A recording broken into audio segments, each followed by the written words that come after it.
समझ में नहीं आता कि अचानक मां को क्या हो गया।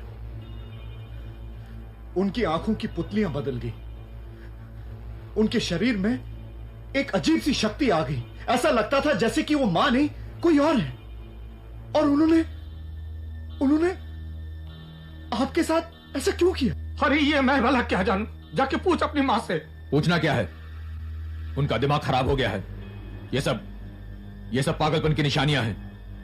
इंसान पर जब पागलपन के दौरे पड़ते हैं तो आंखों की पुतलियां नहीं बदल जाती भैया? अपनी ये बकवास बंद कर, जा और डॉक्टर भट्ट को बुला के लेके आ, वही मां का इलाज करेंगे।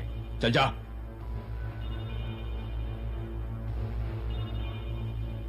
बेटे, मुझे तो लगता है कि तेरी मां पर कोई प्रेतात्मा का साया है। डैड, ये क्या कह रहे हैं आप? मैं इन बेहुदा बातों पर यकीन नहीं करता। तेरी मां की जो हालत है उससे तो ये लगता है कि तेरी मां को किसी प्रेतात्मा ने जकड़ लिया है।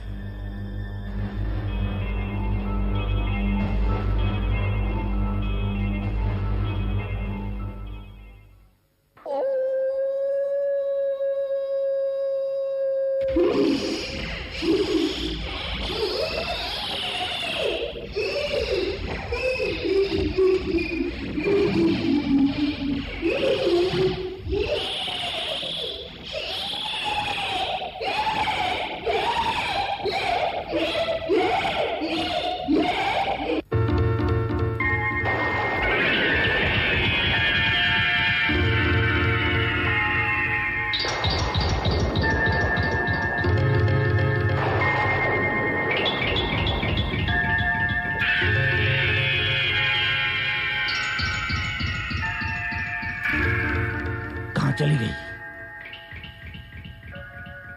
कहां जा सकती है? किचन का दरवाजा तो मैंने बाहर से बंद कर दिया था। बेटा, मेरी बात समझने की कोशिश कर। तेरी मां को कोई बीमारी नहीं है जिसका इलाज कोई डॉक्टर या वैद्य करेगा। अरे उसे तो ठीक करने के लिए हमें कोई तांत्रिक या ओझा की मदद लेनी पड़ेगी। हरामजादो, मैं अनीता की आत्मा हूं। तुम लोगों ने मुझे जिंदा जला दिया था ना? छोड़ूंगी नहीं मैं तुम्हें। तीनों को मार डालूंगी, मार डालूंगी तीनों को, मार डालूंगी तीनों को, मार डालूंगी, मार डालूंगी, मार डालूंगी। बेटे, ये तो बहुत ही बुरा हुआ, बहुत बुरा हुआ। अनीता की आत्मा ने तेरी मां के शरीर में प्रवेश कर लिया है और वो हम सबसे बदला लेगी, हम सबको मार डालेगी। बेटे, दरवाजा खोलो, दरवाजा खोलो। मुझे बांध करके क्यों रखा है? दरवाजा तो खोलो। बेटे अजीत, दरवाजा तो खोलो। अरे मुझे इस तरह बंद करके क्यों रखा है? दरवाजा तो खोलो। बेटा अजीत, अजीत बेटे, दरवाजा तो। मुझे लगता है कि मां ठीक हो गई है।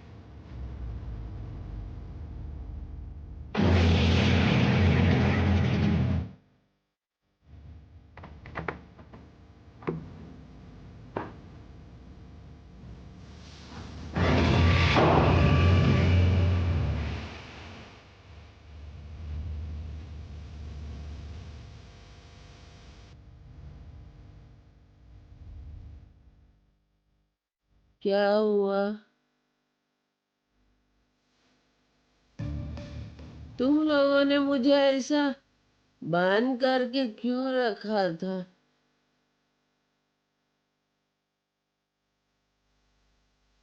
तुम दोनों ऐसे घूर घूर के क्यों देख रहे हो? मां, क्या तुझे कुछ भी याद नहीं? क्या हुआ था मुझे तो कुछ भी याद नहीं है। अरे भाग्यवान, तुम्हें याद भी कैसे हो सकता है? और उस वक्त तो तुम्हारे अंदर अनीता की आत्मा आ गई थी, और उस वक्त तुम ऐसी हरकतें कर रही थी कि मुझे लगा कि मेरे सामने अनीता कर खड़ी है, और तुम बार बार बोल रही थी कि हम सबको तुम मार डालोगी। मैंने कहा था मार डालूंगी? मैंने? ये क्या कह रहे आप? वो तू नहीं मां, वो अनीता की आत्मा थी जो तेरे अंदर से बोल रही थी। कल रात को भी अनीता की आत्मा ही ने डैड के शरीर में प्रवेश किया था, जिसकी वजह से इन्होंने तेरे गहने नोच दिए थे। हो ना हो, ये अनीता की आत्मा ही है जो हमारे शरीर में प्रवेश करके हमारे ही हाथों एक दूसरे को मारकर अपना बदला लेना चाहती है। बेटे, ये तो बहुत ही बुरा हुआ। बहू को मार के हमने बहुत ही बुरा काम किया। अगर मैंने अनीता को जिंदा जलाकर तहखाने में दफन नहीं किया होता तो पुलिस को बता देती कि कविता ने आत्महत्या नहीं की, बल्कि हम लोगों ने उसका कत्ल किया है। और फिर पुलिस आती और तलाशी के बाद जब उन्हें कविता की लाश तहखाने से बरामद होती, हम सब फांसी के फंदे पे लटक गए होते, सब के सब।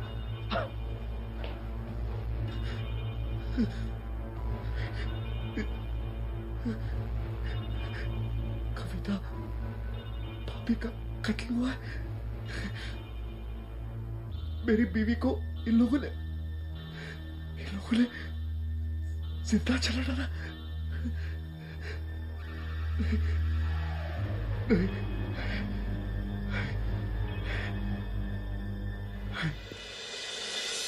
हाँ, इंस्पेक्टर साहब, अनीता लापता नहीं हुई है, उसका कत्ल किया गया है। कत्ल, उसका कत्ल करने वाला मेरा अपना बड़ा भाई, मेरे अपने माँ बाप, मेरा अपने खून है, जिन्होंने इतनी बेदर्दी से उस मासूम को मारकर तहखाने में दफन कर दिया। मिस्टर रोहित, ये आप किस दावे के साथ कह सकते हैं? मैंने खुद अपने कानों से उनके जुर्म की कहानी सुनी है इंस्पेक्टर साहब। आज मुझे अपने आप पर घिन आने लगी है, नफरत होने लगी है मुझे अपने आप से, यह जानकर कि मेरे रगों में उन मां बाप का खून दौड़ रहा है जो इस समाज के लिए कलंक है। गाली है इस समाज के लिए।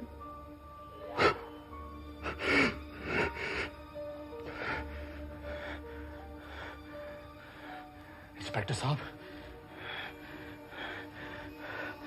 आज मुझे पता चला कि मेरी बीवी का ही नहीं बल्कि मेरी बड़ी भाभी का भी कत्ल उन लोगों ने किया है। गिरफ्तार कर लीजिए उन लोगों को और एक ऐसी सजा दिलवाइए कि आइंदा दहेज के लालची भेड़ियों को यह सबक मिल जाए कि अपनी बहू पर अत्याचार ना करें, उन्हें जिंदा नहीं जलाए। सजा दिलवाइए उन्हें, सजा दिलवाइए।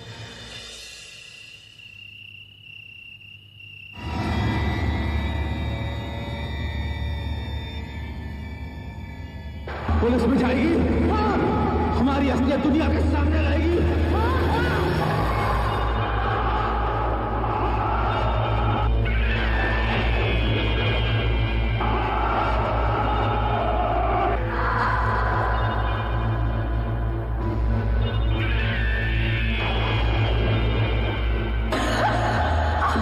पुलिस में जाएगी, हमारी असलियत दुनिया के सामने रहेगी, हमें अंदर कराएगी।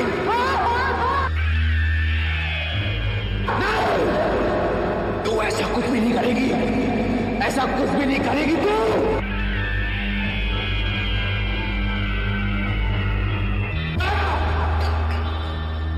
ये ऐसे नहीं मानेगी, इसे सबक सिखाना पड़ेगा। छोड़ो मुझे, छोड़ो।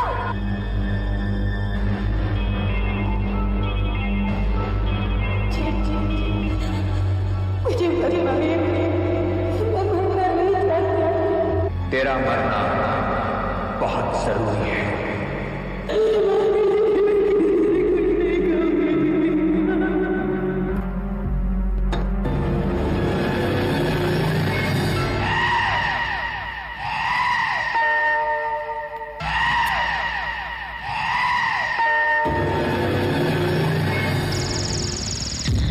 तू तो मर चुकी थी। तुझे तो मैंने ही जला दिया था और पुलिस से बचने के लिए दफन कर दिया था, है ना?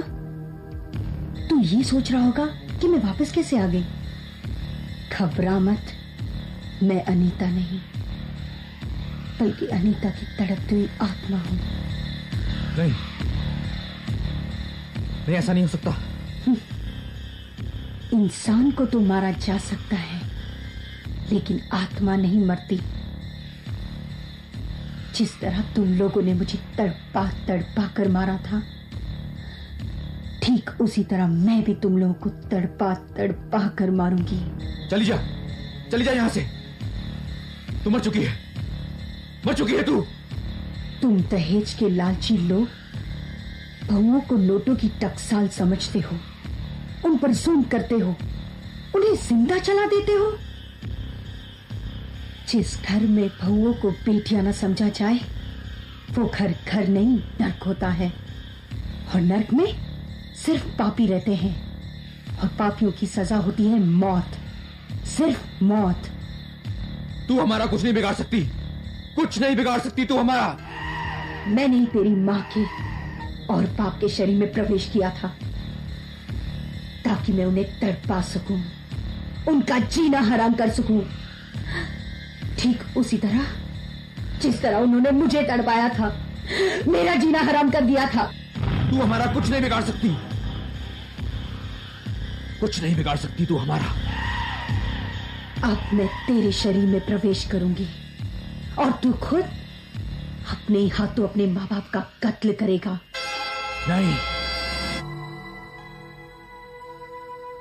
उन माँ बाप की इससे बड़ी सजा और क्या होगी कि उनकी मौत खुद अपनी ही औलाद के हाथों हो।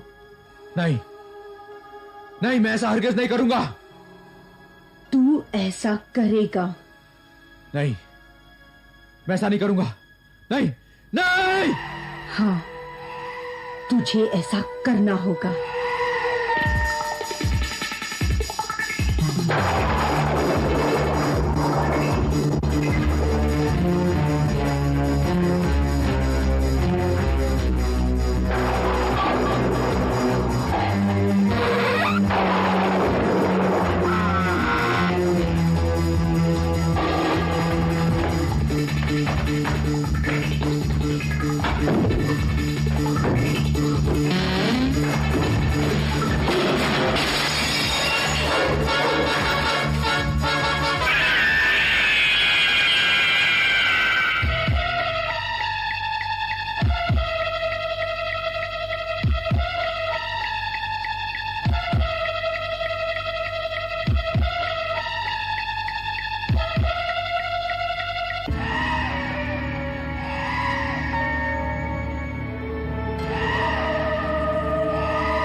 अजीत, अजीत बेटे, क्या कर रहे हो? अजीत, अजीत कुल्हाड़ी लेके तू यहाँ क्यों आया बेटे? बेटे, ये तुझे क्या हो गया? तो हमें मारना चाहते हैं बेटे। होश में आ बेटे, बेटे होश में आ। हम तेरे माँ बाप हैं, माँ बाप। अरे अजीत, बेटे होश में आ। हम तेरे माँ बाप हैं, माँ बाप। अजीत, ये कुल्हाड़ी से तू हमारा कत्ल करना चाहते हैं? अरे बेटे, तू क्या करना चाहते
आइए इंस्पेक्टर साहब।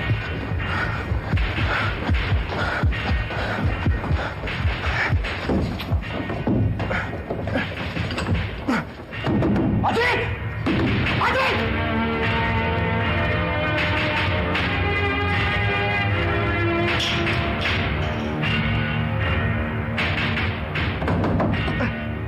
दरवाजा खोलो अजीत! ऐसे open the door mister Ajit.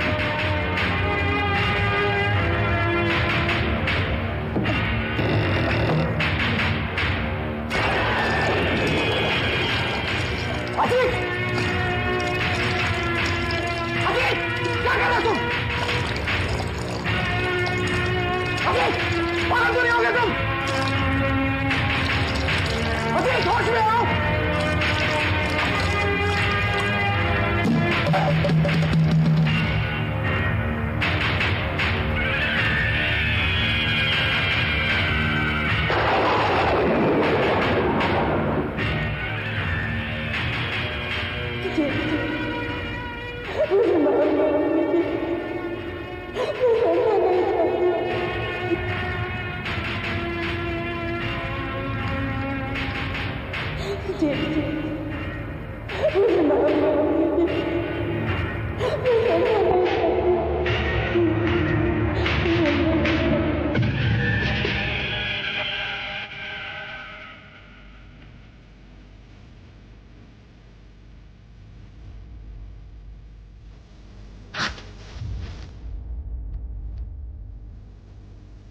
Jeet!